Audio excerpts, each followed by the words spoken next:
Hey, good Tuesday morning, everybody. It's meteorologist Brad Panovich. Well, we've got to talk about the rain chances the next couple of days, and in particular, Halloween. Obviously, everybody's worried about the rain on Halloween, and for good reason, because this isn't just going to be about rain.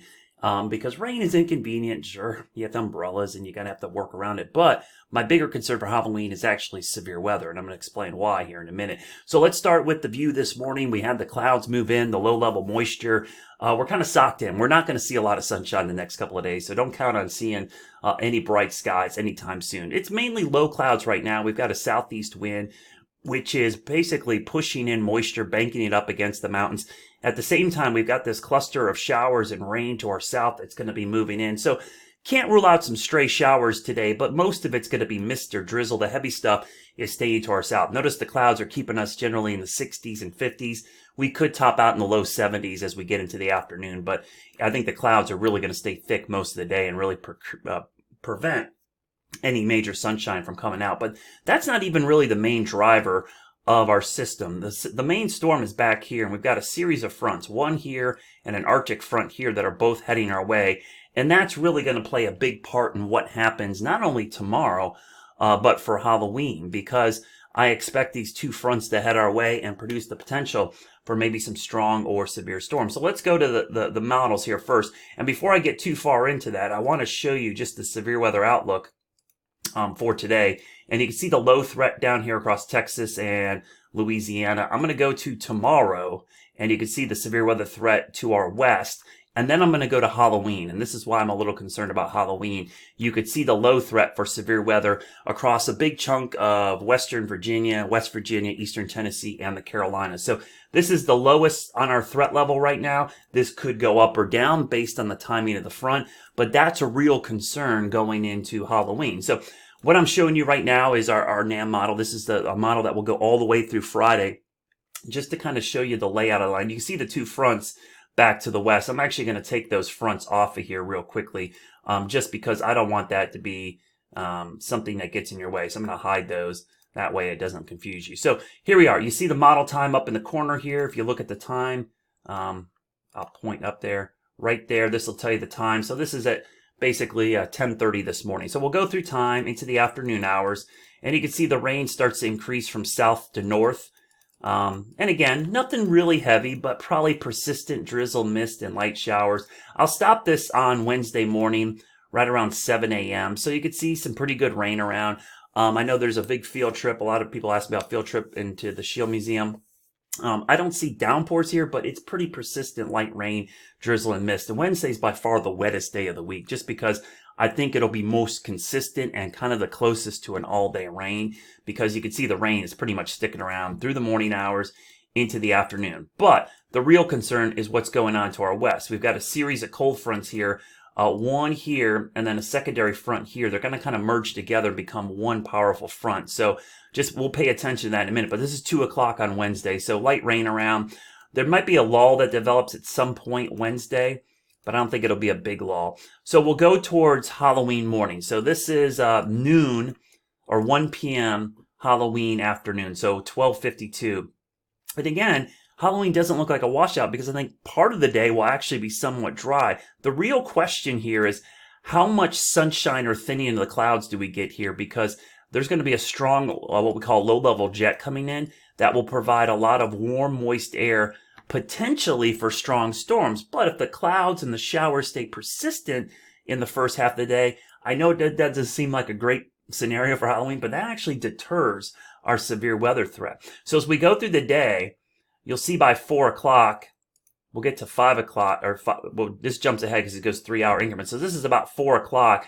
You could see maybe trick-or-treating starting fine, but look at that line of storms back to the west. That's a concern to me, because that would be bad timing, because there would be enough instability here that once the front starts to move through by 7, 8 o'clock, starts crossing over, you could see it moving across the Piedmont. We might have a line of pretty strong storms. So again, somewhere in here, right during trick-or-treating prime time, we could have severe thunderstorms moving through the area and then moving off. I guess the good news is this thing is picking up and flying off to the east. Now, this is why this is all based on timing. If this thing speeds up or slows down, it could miss trick-or-treating hours. We're talking about a very narrow window, 4 or 5 hours there.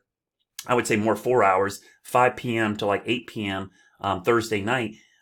That's a really short time period, and just subtle changes in the speed of this front will drastically change the timing. But I just want to warn you that this is not just going to be rain. This is potentially severe thunderstorms. So while it's okay to be out in the rain with an umbrella trick-or-treating, it's not okay to be outside with lightning, thunder, and maybe even severe storms. So this is something to stay weather aware of as we go towards Halloween, that the potential that the storms that move in aren't just going to be your garden variety storms.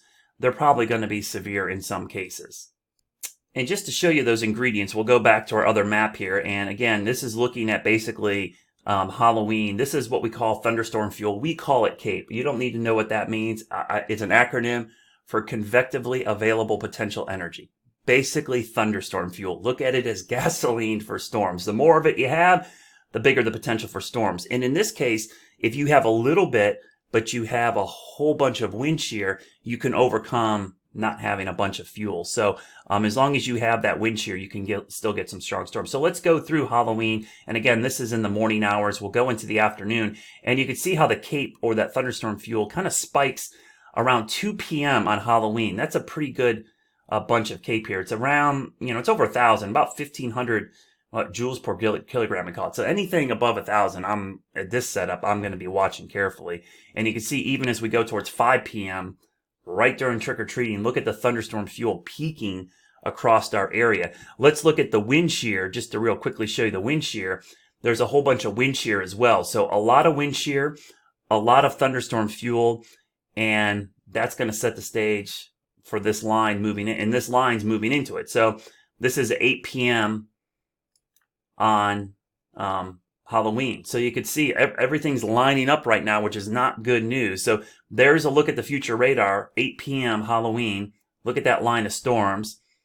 Here's the wind shear off the charts. And here's our CAPE, our thunderstorm fuel, tons of it. So the other thing I look at is updraft helicity.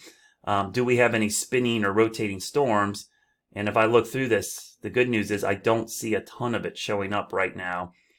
So straight line winds would be my primary concern with this setup, but I definitely can't rule out a quick spin up. And if we see a spin up, it's going to be because something forms ahead of the line here. And if this line gets squiggly, remember, our squiggly line is not good. Straight line like this, which the model's indicating, would primarily be strong straight line winds. So looking at that at 8 p.m. with all those ingredients, I would be concerned about thunderstorms. But again, timing. This line, again, people always wonder, why it's so hard to forecast. This thing picks up speed of 5 miles per hour multiplied by the next, 80 hours.